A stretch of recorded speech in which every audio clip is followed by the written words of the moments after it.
Okay, in this two example, I'm going to show you again how are we going to change a general form to a complete square form. But in this two example, A is not 1.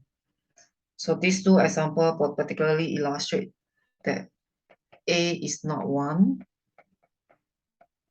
So I think maybe it will be a good idea if you do a comparison first. You realize that this is your A. Okay, A is not a 1. So you actually got to factorize out. So you got to factorize out. So you got to take out 2. So when you take out 2, please remember the minus 4x will become a minus 2x because you factorize out 2. And the 7 will become a 7 over 2 because you factorize out 2. So this is one step that a lot of people can make careless mistake. So after this step, you got to check what is your B. Your B is equal to minus 2, and you're supposed to add in this. So because of the factorization of 2, I actually get a square bracket. So can you see I have a square bracket?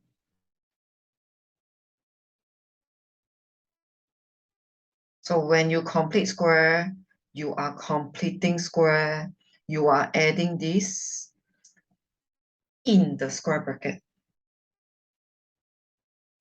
So you add in this b over 2 square minus b over 2 square after the second term in the square bracket. Okay, so I'm going to be doing everything in the square bracket. And then I'll repeat the step. And then the first three terms becomes a complete square. So it becomes x plus b over 2 squared.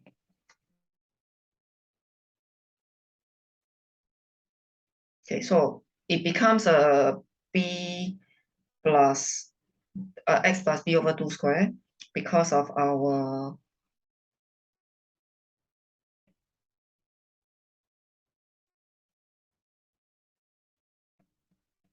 factorization.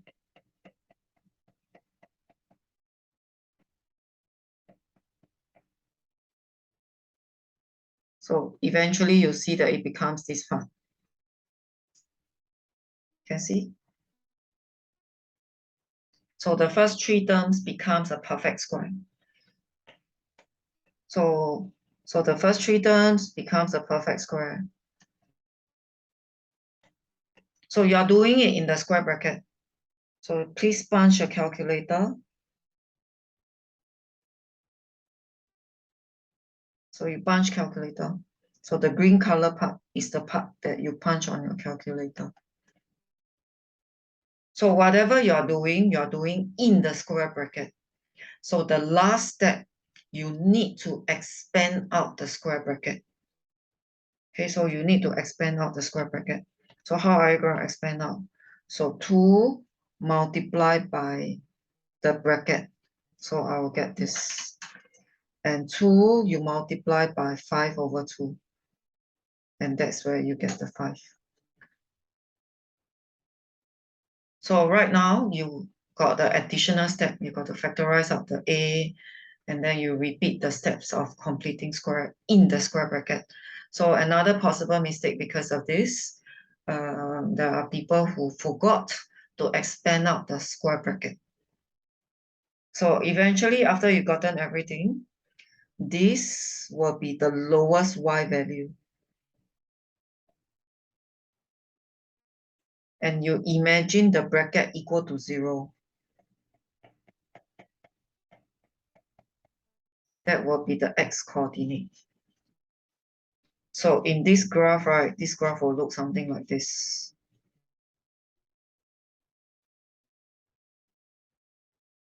So it will look something like this. So it will be a smile graph. So the lowest, right, it can go to is a 5. Okay, then subsequently, I'm supposed to show that there is no solution. So what do I mean by no solution? And you realize that that is a hence. The hence is the one that you're supposed to use the complete square form. So change this whole thing to the completed square form. And what do we mean by no solution? No solution means you are not going to get any answer for x. So how are you going to show that you're not getting any answer for x? You bring the number over and you divide over and you try to take a square root. So this is the typical method. So when you try to do the square root,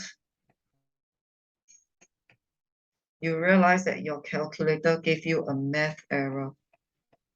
You really go and punch it, you realize that it will give you a math error. So therefore, the equation has no solution. Because at the part where you try to take a square root on your calculator, you realize that your calculator gives you a math error. So hence there's no solution. So it's very much the same way, except that right now we are not able to get the answer because taking a square root of a negative number leads you to a math error. So that's how we show. So you realize that if you need to factorize out A, things will be a bit more difficult. So so far these two examples are all minimum graph. So the next one is a maximum graph. How will you know that there's a maximum graph? This is the one where your A is a negative value. You will see A is a negative value. So this one will make the graph into a set face. So do you need to factorize? Yes, you will need to factorize.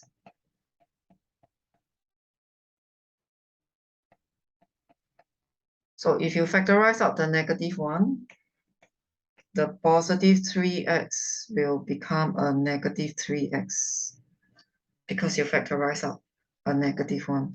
The negative 2 will become a positive 2. And because you factorize out, you have a square bracket. So you look at the b that is in the square bracket. The b is a -3. So you are going to complete square with b as a -3.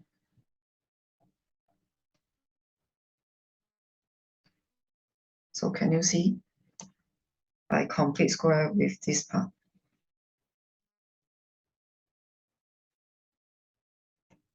And then the first 3 terms, okay, I'm still in my square bracket. The first 3 terms will become a x plus b over 2 squared. So the first 3 terms here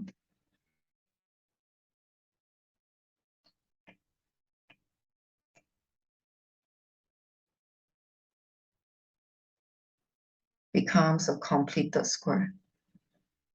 How does it become a completed square? Let's take a look.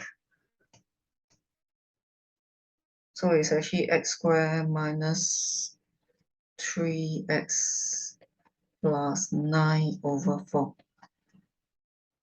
You square this part, you will get a 9 over 4. And then you try to factorize.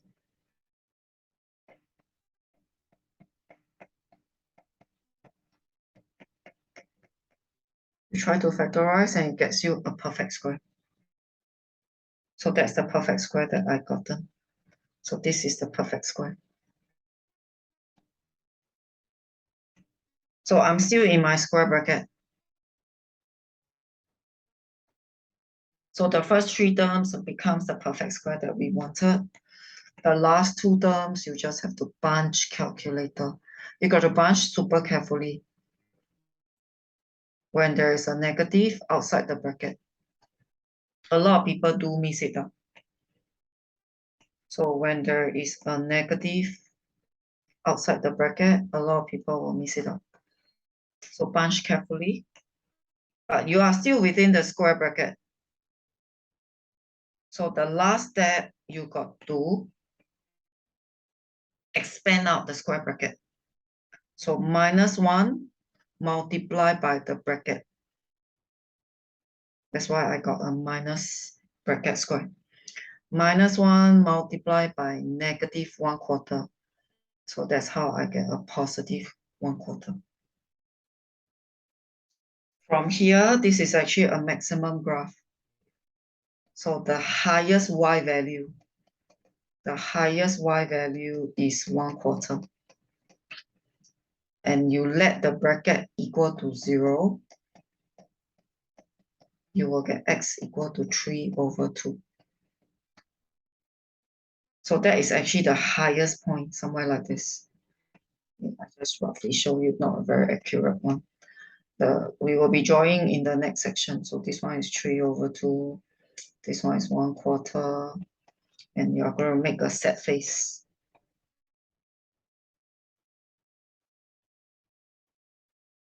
Okay, so the purpose of completing square is to get the highest value, is to get the turning point. And we can also be solving. So change to the complete square form.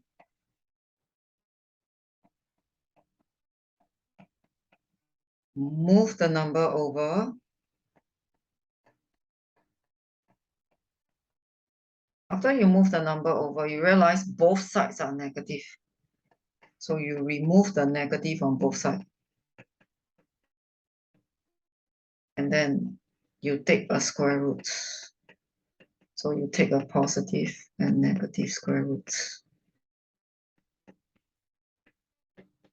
You will get a positive half, or you will get a negative half.